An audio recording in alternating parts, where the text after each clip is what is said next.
Example 5.1 chapter number 5 के अंदर से 3 ही सवाल हैं। अच्छा, इस सवाल के अंदर एक यूनिवर्सिटी लैब जो है उनको रिसर्च कॉन्ट्रैक्ट मिला है नासा का। उसके अंदर ड्यूरिंग लैब रिसर्च उन्होंने तीन इक्वल सर्विसेज मशीन्स को उन्होंने यूज़ किया और इनको एवेल्यूएट करना है कि कौन सी इकोनॉमिकली बेहतर है। Perform the present worth analysis with the cost shown below. ये सब तीनों मशीनों की कॉस्ट हैं और ये डिफरेंट तरीक़ों से ऑपरेट होती हैं। द मार इज़ 10% पर ईयर। अच्छा, अब ये मार क्या है? ये मार जो है ना, minimum attractive rate of returns की फुल फॉर्म है। बेसिकली इसका मकसद ये है कि कोई भी ऑर्गेनाइजेशन या कंपनी है ना, उन्होंने अपना एक मिनिमम रेट सेट किया हुआ, जैसे कि यहाँ पे 10% कि अगर इससे कम हुआ ना कॉस्ट ऑफ मतलब पैसा अगर 10% से कम वापस मिला तो फिर वो जो है ना इस बिज़नेस में इन्वेस्ट ही नहीं करेंगे। इस तरह से कुछ मतलब होता है। तो बेसिकली इसको एज वो समझ लो, इंटरेस्ट समझ लो। तो इसी के बेसिस के ऊपर सारी कैलकुलेशंस होंगी। अच्छा, यहाँ पे 3 हमारे पास मशीनें हैं, इलेक्ट्रिक, गैस और सोलर पावर्ड।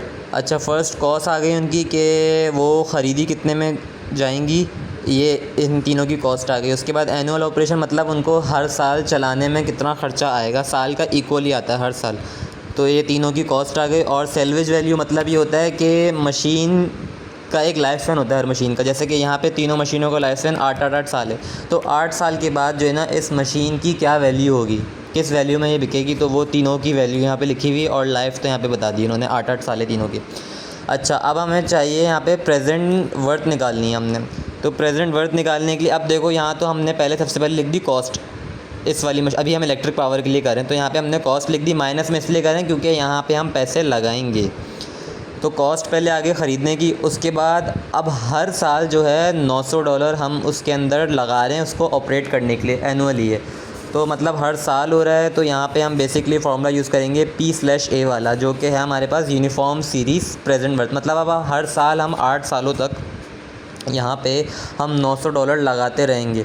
तो एक सीरीज़ चल रही और हमने उसकी प्रेजेंट वर्थ अभी मालूम करनी है, इसलिए हम लोग ये फार्मूला लगा रहे हैं यहाँ पे।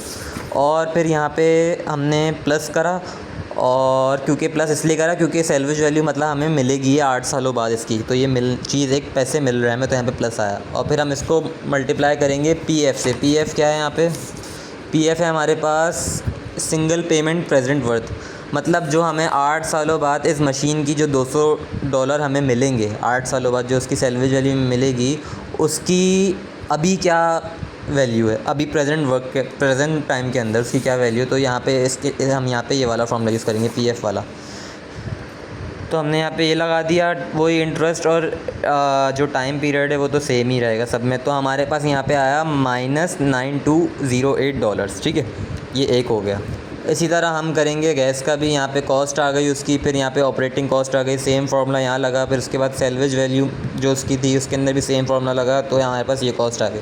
इसी तरह हमने सोलर वाला भी किया। अच्छा, उसके बाद हमने अब चेक करा तो सबसे जो इकोनॉमिकल हमें पड़ेगा ना वो है ये, चूँकि ये सबसे कम है। The solar powered machine is selected since the PW present worth of its cost. जो उसकी प्रेजेंट वर्थ हमने इन तीनों की निकाल ली, और सबसे जो कम हमें प्रेजेंट वर्थ पड़ी है ना वो ये है। मतलब हमारा सबसे कम जो खर्चा आएगा जो हमने देना है वो सिर्फ ये है, तो इसलिए हमने सोलर वाला सेलेक्ट कर लिया यहाँ पे, बस ख़त्म।